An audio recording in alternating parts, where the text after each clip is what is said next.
Alors, mesdames et messieurs, je vous salue pour cette troisième séance. Je suis très content que vous êtes là. Je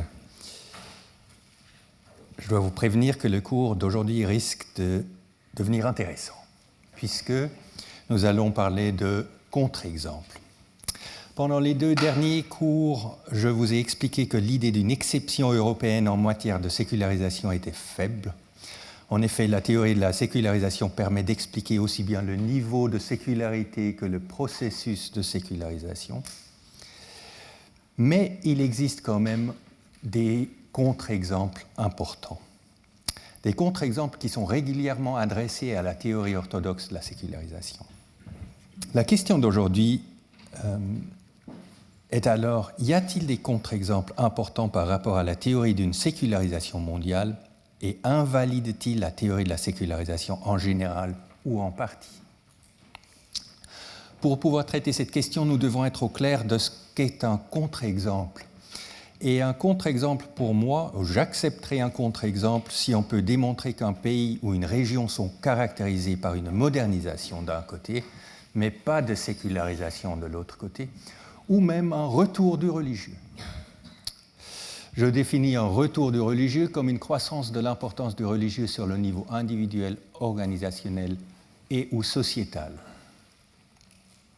Pour traiter une question aussi vaste, je dois me contenter de choisir les exemples les plus saillants et j'essaierai de me contente de montrer des questions, des données statistiques longitudinales. Les exemples que je vous présenterai sont les États-Unis, le renouveau pentecôtiste avec le cas du Brésil et de la Corée du Sud, le renouveau orthodoxe avec le cas de la Russie et de la Géorgie, et le renouveau islamique avec un focus sur la Turquie. Maintenant, dès qu'on a des contre-exemples, on peut se poser la question, est-ce que la théorie de la sécularisation arriverait peut-être elle-même à expliquer ces contre-exemples? Et la réponse est oui. Il y a trois stratégies pour la théorie de la sécularisation pour expliquer des contre-exemples. Premièrement, on peut dire, en fait, ce n'est pas un contre-exemple. On peut regarder le cas et voir que, de fait, il y a là aussi modernisation et sécularisation, et on va voir un exemple tout à l'heure. Deuxièmement, on peut s'imaginer que si la théorie dit avec plus de modernisation, il y a plus de sécularisation, on pourrait aussi dire à l'inverse que moins de modernisation ou une démodernisation pourrait mener à un retour du religieux. Si vous avez suivi le deuxième cours, vous voyez que ça, c'est comme si on argumente qu'on peut remettre du dentifrice dans le tube. Si vous n'avez pas été au deuxième cours, vous ne comprendrez pas l'allusion, mais ce n'est pas grave. Troisième point est le plus important. La théorie orthodoxe de la sécularisation peut argumenter qu'il y a d'autres manières d'expliquer un retour du religieux. Ainsi, Roy Wallis et Steve Bruce, deux des principaux théoriciens de la théorie de la sécularisation, écrivent que ces modèles historiques et culturels spécifiques suggèrent un principe heuristique simple, à savoir que la modernisation génère la sécularisation, sauf là où la religion trouve ou conserve du travail à faire autre que de relier les individus au surnaturel. Donc ils disent, c'est possible qu'il y ait un retour du religieux, mais alors le religieux fait autre chose que d'habitude, il a d'autres fonctions. À la suite de Wallis et Bruce, plusieurs auteurs ont essayé d'identifier des causes transitoires d'un possible retour du religieux, même s'il y a modernisation. Et j'ai essayé de mettre ensemble ces différents arguments. J'en ai trouvé 4 vraiment importantes.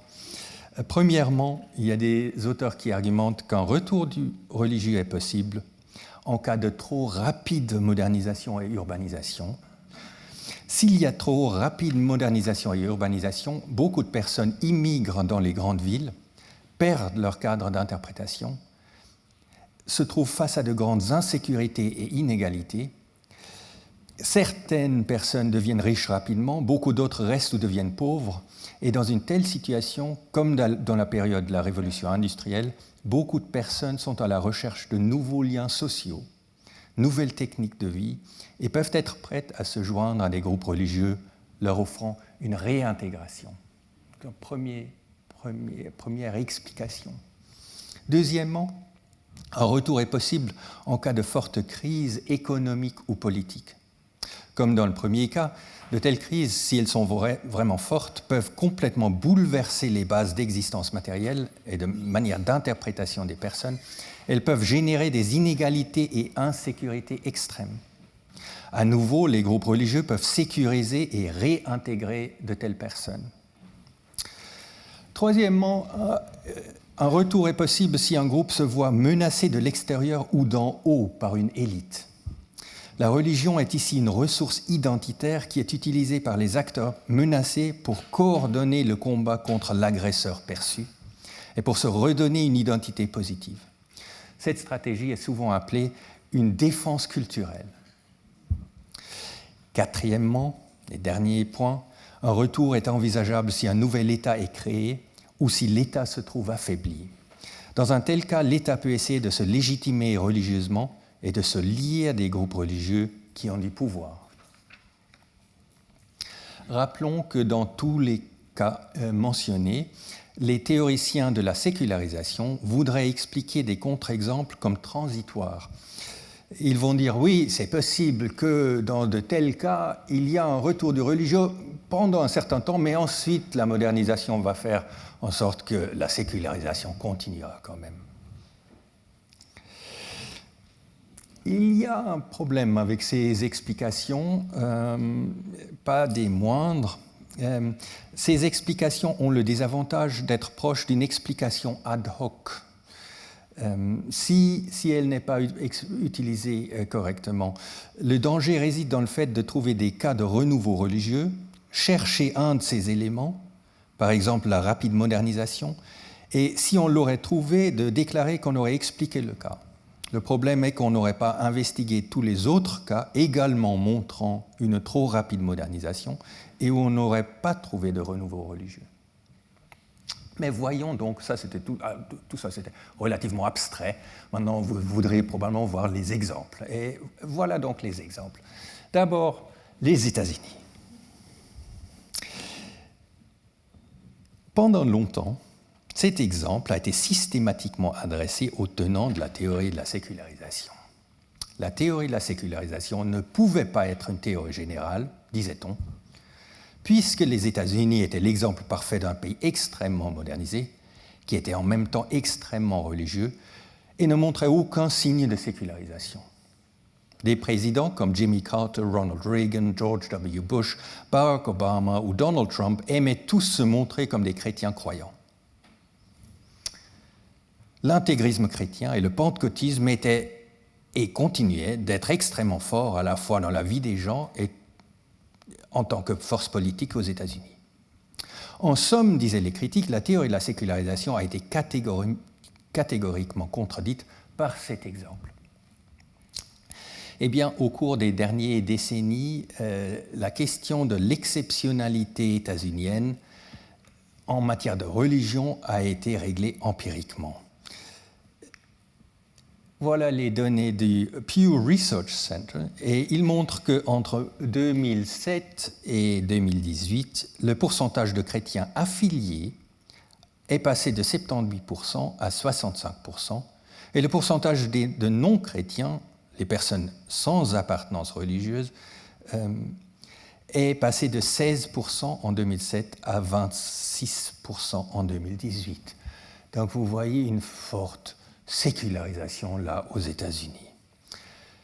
David Vose et Mark Chaves, dans un article paru dans le American Journal of Sociology, ont démontré en plus que la sécularisation aux États-Unis prend la forme du remplacement de cohortes qu'on a déjà vu la dernière fois. Vous vous rappelez le millefeuille.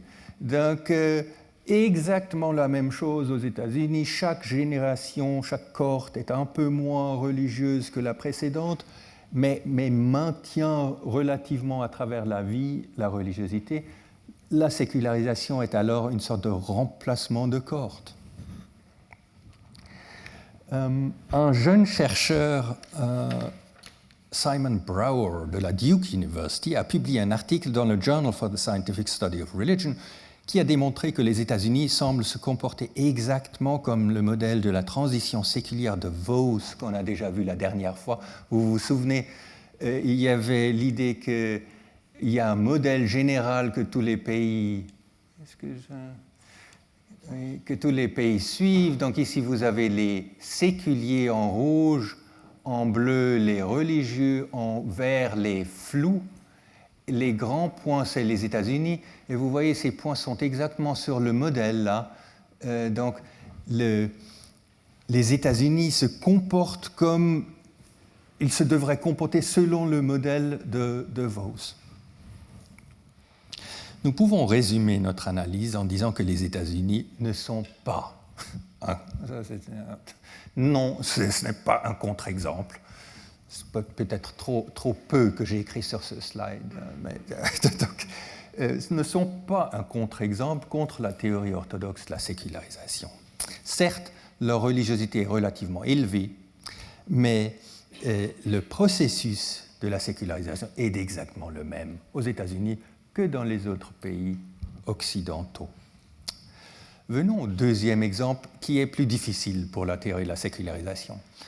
Le pentecôtisme et charismatisme. Apparu au début du XXe siècle à Los Angeles, le mouvement pentecôtiste met l'accent sur l'expérience du Saint-Esprit sous différentes formes. Le pentecôtisme consiste en une grande multitude de dénominations et groupes indépendantes. On distingue souvent 3 étapes ou vagues. La première vague est le pentecôtisme classique, né au début du XXe siècle. Dans la deuxième vague, pendant les années 1960, des dénominations évangéliques et catholiques, ou protestants ou catholiques, s'ouvrent aux croyances et pratiques pentecôtistes. On appelle cette vague le mouvement charismatique. Et dans la troisième vague, commençant dans les années 1980, un grand nombre de groupes non dénominationnels et pentecôtisants émergent. Un accent est mis spécifiquement sur les idées qu'on pourrait devenir riche en éprouvant le Saint-Esprit, la théologie de la prospérité, et qu'on pourrait combattre les forces démoniaques dans la société comme dans une guerre. On parle de spiritual warfare. D'où viennent ces idées ? Dans les actes 2, nous lisons que le jour de la Pentecôte, ils étaient tous ensemble dans le même lieu. Tout à coup, il vint du ciel un bruit comme celui d'un vent impétueux, et il remplit toute la maison où ils étaient assis. Des langues semblables à des langues de feu leur apparurent, séparées les unes des autres, et se posèrent sur chacun d'eux. Et ils furent tous remplis du Saint-Esprit, et se mirent à parler en d'autres langues, selon que l'Esprit leur donnait de s'exprimer. J'ai mis en gras les choses importantes pour comprendre les pentecôtistes d'aujourd'hui. Dans Marc 17, 18, nous lisons « Voici les miracles qui accompagneront ceux qui auront cru. En mon nom, ils chasseront les démons, ils parleront de nouvelles langues, ils saisiront des serpents. S'ils boivent quelque breuvage mortel, il ne leur fera point de mal. Ils imposeront les mains aux malades, et les malades seront guéris. » Et dans Matthieu 19, vous lisez « Et quiconque aura quitté à cause de mon nom ses frères ou ses sœurs ou son père ou sa mère ou sa femme ou ses enfants ou ses terres ou ses maisons recevra le centuple et héritera la vie éternelle. » Je cite ici les textes bibliques directement parce que les pentecôtistes, étant fondamentalistes, veulent prendre ce texte à la lettre. Selon eux, ces choses se sont réellement passées, comme décrit dans la Bible, et ce qui est plus, les mêmes phénomènes peuvent se passer en ce moment chez nous. Du coup, nous aussi pouvons être remplis du Saint-Esprit, parler en langue, prophétiser, faire des miracles, comme guérir les malades et devenir riches en croyants. Et si vous allez à un rituel des pentecôtistes, vous allez en effet voir tout ça. Donc vous allez voir des guérisons de malades, vous allez voir le parler en langue. Je ne sais pas si ça marchera, je vais voir si j'arrive à...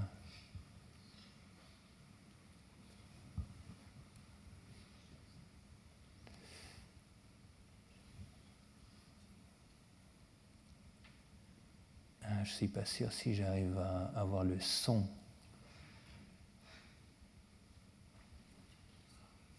Oui, je n'ai malheureusement pas le son.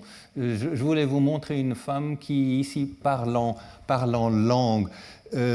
Quand quelqu'un parle en langue, c'est un peu comme rakata, pakatakata, takapakata. C'est comme ça. La personne qui parle en langue ne comprend pas elle-même ce qu'elle dit. Une autre personne pourrait avoir le charisme de savoir interpréter ce langage. Mais ça, c'est pour les pentecôtistes le parler en langue. Et c'est seulement une personne qui a ce baptême, ce deuxième baptême, qui est vraiment, selon eux, qui a vraiment compris ou intégré le Saint-Esprit. Vous pouvez aussi aux États-Unis voir la manipulation des serpents venimeux, mais c'est très très minoritaire. La manipulation des serpents venimeux a un désavantage, à savoir que les serpents sont venimeux. Donc c'est très très dangereux et il y a des gens qui sont morts à cause de cette pratique-là. La force du réveil pentecôtiste a été spectaculaire. Dans une étude récente, Gina Zorlo, Todd M. Johnson et Peter F. Crossing estiment que le pentecôtisme a réussi en 100 ans de toucher 644 millions de personnes, ce qui représente 23,4% du christianisme mondial. Donc en rouge, vous voyez le pentecôtisme. Ça, c'est quand même énorme. En 100 ans, un tel nombre de personnes qui sont pentecôtistes ou charismatiques. Si le renouveau pentecôtiste est impressionnant, il a connu son principal succès dans les pays du sud de l'Amérique, de l'Afrique et de l'Asie, où la théorie de la sécularisation prédit une grande religiosité. Donc c'est surtout dans le Global South que vous voyez le renouveau pentecôtiste. Regardons deux cas. Donc ici, dans le Global South, vous avez surtout, donc là où c'est plus foncé, vous avez plus de chrétiens de type pentecôtiste. Regardons deux cas. Le premier cas, c'est le Brésil. Le Brésil est la situation dans le Brésil a fortement changé entre 1970 et 2010. Vous voyez ici, les catholiques ont fortement perdu, les protestants ont fortement gagné, les sans-confession ont gagné et les autres religions ont gagné un petit peu. Maintenant, si on regarde plus les protestants ici, qui a gagné parmi les protestants, c'est montré ici. Et vous voyez, ce n'est pas les mainline Protestants, les luthériens par exemple, ou les réformés, mais c'est les pentecôtistes qui ont gagné. Donc, c'est vrai, il y a un fort regain, une forte croissance du pentecôtisme au Brésil, mais vous avez aussi une sécularisation, et c'est les catholiques qui ont surtout perdu. Donc, en tout, il y a au fond une sécularisation qui est en cours au Brésil, avec un changement interne à l'intérieur du christianisme. Donc, je dirais que le Brésil n'est pas un contre-exemple contre la théorie de la sécularisation. Qu'en est-il de la Corée du Sud ? La Corée du Sud est un exemple extrêmement intéressant. Il y a un renouveau du religieux à partir des années 1966, et vous voyez ici que le nombre, donc 66, et le nombre des protestants monte de manière très très importante. Mais ce qui est frappant, c'est que le nombre de bouddhistes monte encore plus et des autres religions aussi plus. Les catholiques restent relativement stables.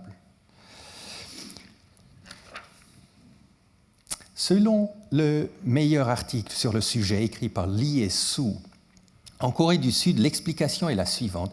Le général Park Chung-hee arrive au pouvoir en 1961 par un coup d'État, modernise la société d'en haut de manière extrêmement rapide et autoritaire.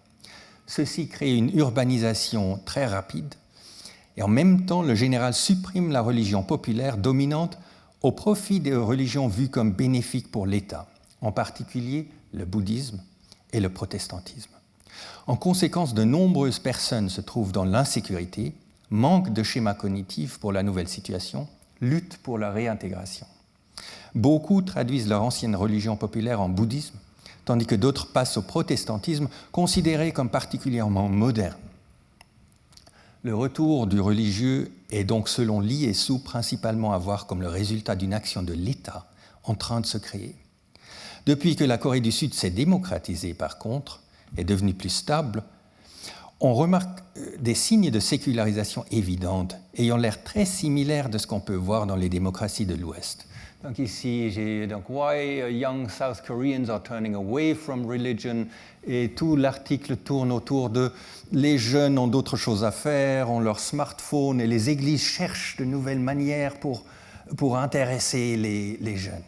Donc des choses qui sont très similaires à ce qu'on voit, par exemple, en France ou en Grande-Bretagne. Même si les cas peuvent être très différents de pays en pays, on peut peut-être généraliser en disant qu'il y a, dans ces cas de forte modernisation et urbanisation, des inégalités croissantes et insécurité, des besoins de légitimation parfois des États, et en tout cas pour les individus, une fonction de réintégration. Mon troisième exemple, c'est les orthodoxes. Le renouveau religieux dans les pays orthodoxes post-communistes tels que l'Arménie, la Biélorussie, la Géorgie, la Moldavie, la Roumanie, la Fédération de Russie, la Serbie et l'Ukraine s'est amorcé dès l'époque soviétique, dans les années 1970, mais a connu son impulsion principale à partir de 1990. En Russie, par exemple, l'affiliation à l'Église orthodoxe a augmenté de 31% en 1990 à 72% en 2008. Donc, quand même très intéressant. Donc, vous avez cette croissance-là en Russie de personnes qui sont affiliées à l'Église orthodoxe.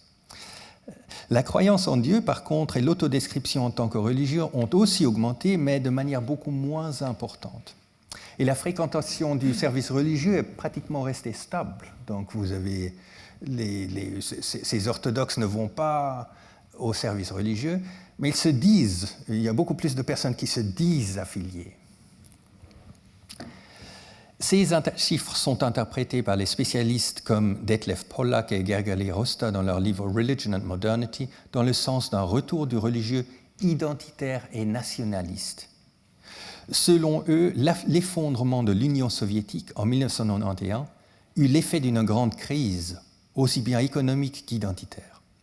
Ce manque d'identité, de projets culturels communs, était comblé par l'idée qu'un Russe, c'était être orthodoxe. Et un Russe pouvait être orthodoxe et fier de l'être. Ainsi, l'Église orthodoxe crée de la légitimité pour l'État, et l'État favorise l'Église aussi bien juridiquement que financièrement. Poutine se montre très volontiers ensemble avec le patriarche Kirill et a même dit en 2007 que les religions traditionnelles étaient pour la sécurité de la Russie aussi importantes que la protection nucléaire. Le même phénomène se voit encore plus clairement quand on regarde la Géorgie. Le renouveau commence déjà lentement dans les années 1970, mais donc ici vous voyez, il y avait pas mal d'églises en 1920.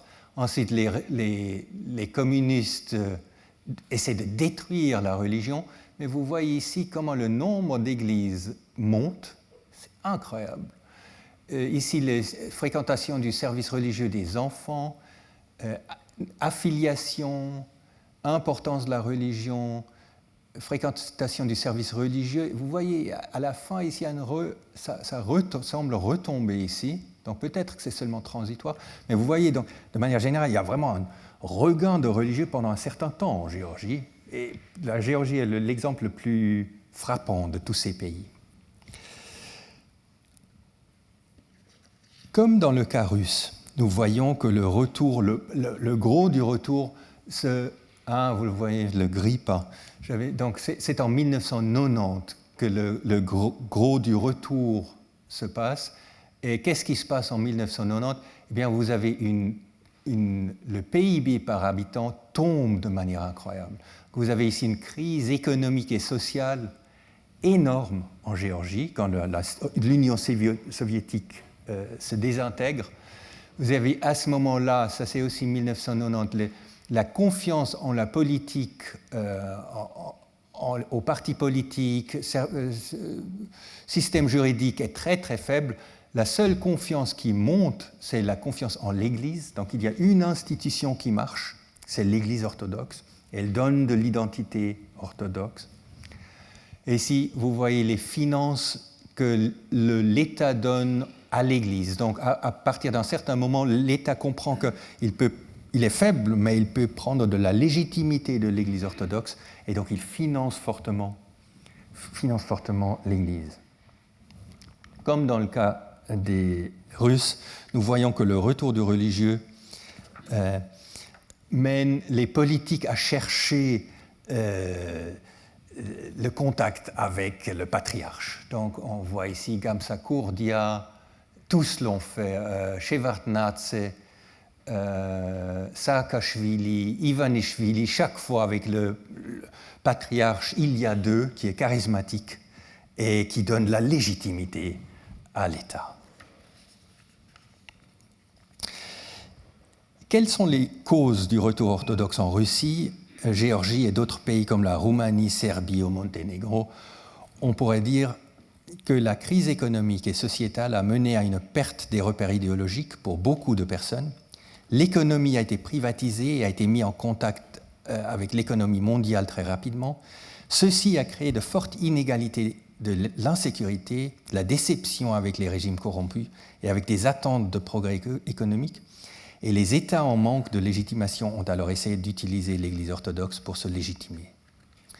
En s'identifiant à l'orthodoxie, les individus défendent leur culture et leurs valeurs de soi, et l'État gagne en légitimité. Donc, tout se désintègre, et on se dit, mais qui sommes-nous encore? Qui sommes-nous? Eh bien, nous sommes orthodoxes, nous sommes géorgiens, et nous pouvons être fiers de l'être.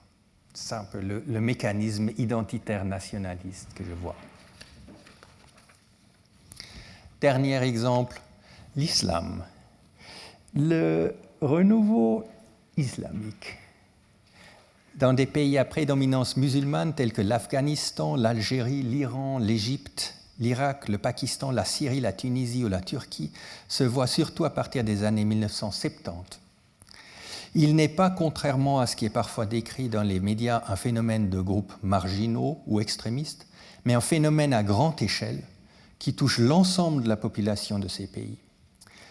Il s'agit d'un phénomène qui a fait augmenter la pratique et la croyance religieuse, la place du religieux dans le public et dans la politique. Le renouveau islamique est d'une grande complexité et mériterait, comme d'ailleurs tout ce que je montre ici, d'une analyse beaucoup plus en détail. Mais les mécanismes les mécanismes les plus importants semblent quand même être clairs. D'abord, on ne comprend pas le renouveau islamique si on ne comprend pas qu'il y a eu avant une forte sécularisation.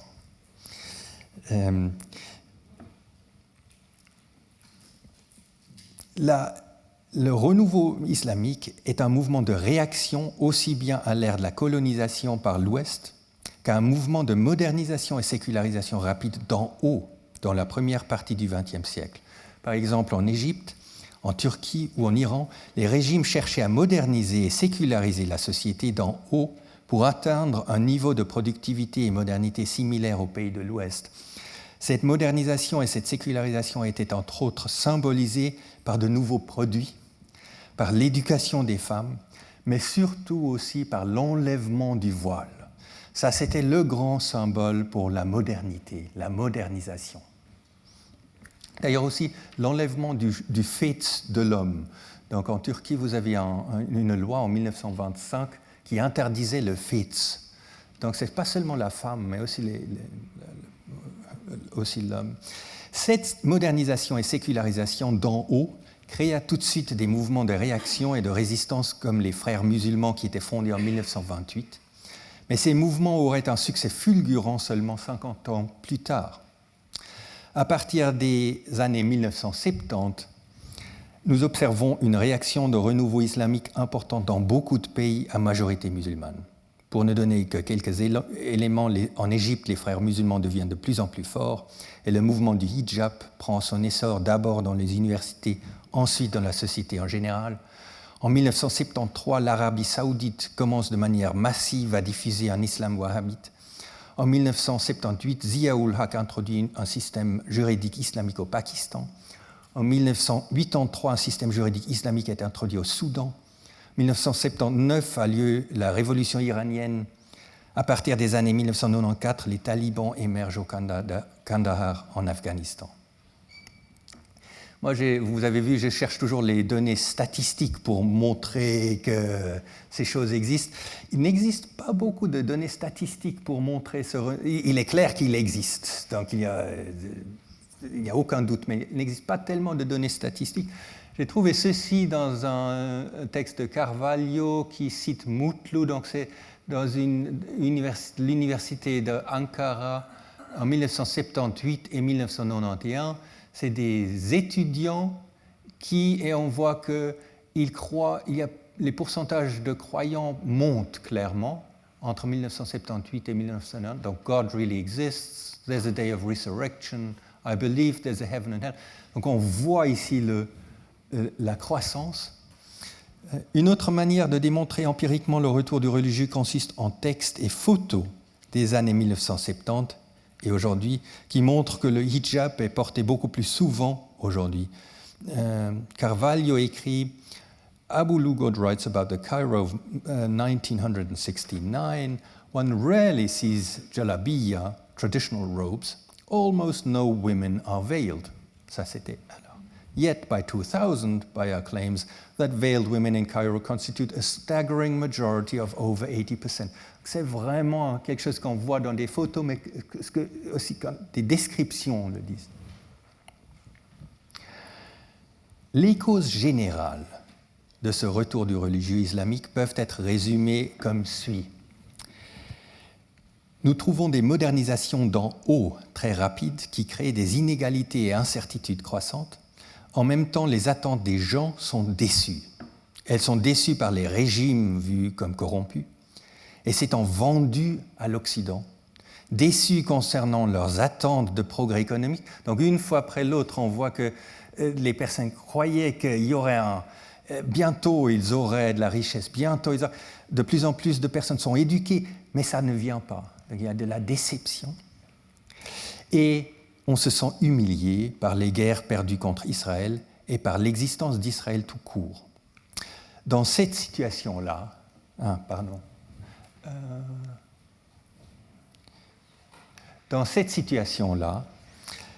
surtout les classes moyennes, déstabilisées, et nouvelles classes avec études universitaires qui voient leur aspiration bloquée trouvent dans l'islam une interprétation de leur situation et de nouveaux buts à rechercher.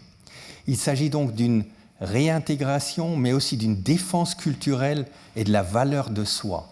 Ils veulent nous changer, mais nous sommes quand même quelqu'un. Nous ne sommes pas personne. Nous sommes des musulmans. Nous pouvons en être fiers. Donc, défense culturelle et de la valeur de soi. En même temps, il s'agit d'une manière, pour certains États au moins, de se légitimer. Chose intéressante, dernièrement, vous avez peut-être vu ça, des données du Arab Barometer, publiées dans le Economist, ont montré que 6 pays pourraient légèrement se séculariser. Donc vous avez l'Algérie, l'Égypte, la Tunisie, la Jordanie, l'Irak et la Libye. Trust in Islamist parties, donc la confiance dans les partis islamistes.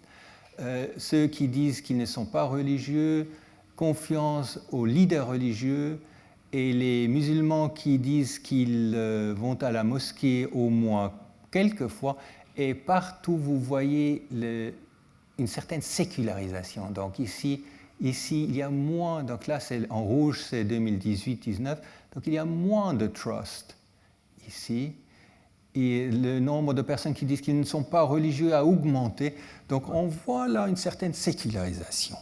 Maintenant, il est probablement trop tôt pour dire si ça, c'est un indice d'une sécularisation plus poussée, mais le constat est intéressant parce qu'il y a eu des auteurs qui ont dit que les musulmans, de manière générale, était une exception générale. Donc, la sécularisation ne pouvait pas exister dans le monde musulman.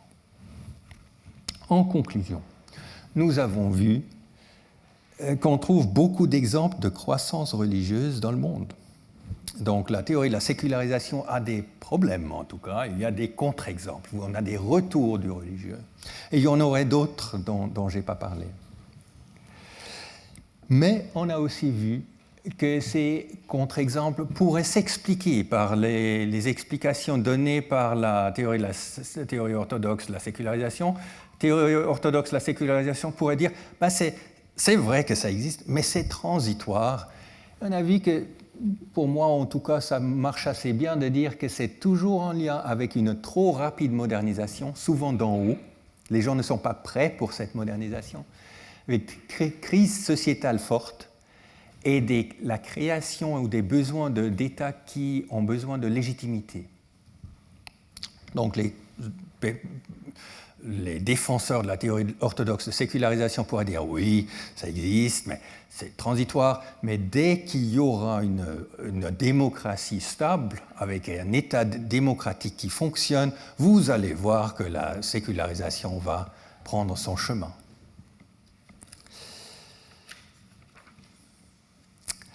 Voilà ce que je voulais dire pour aujourd'hui. Il faut quand même dire qu'il y a encore d'autres preuves pour une sécularisation et transition séculière mondiale, mais ça c'est pour la prochaine fois. Donc avec ce suspense, je vous laisse pour aujourd'hui et je suis très intéressé si vous avez des questions. Merci.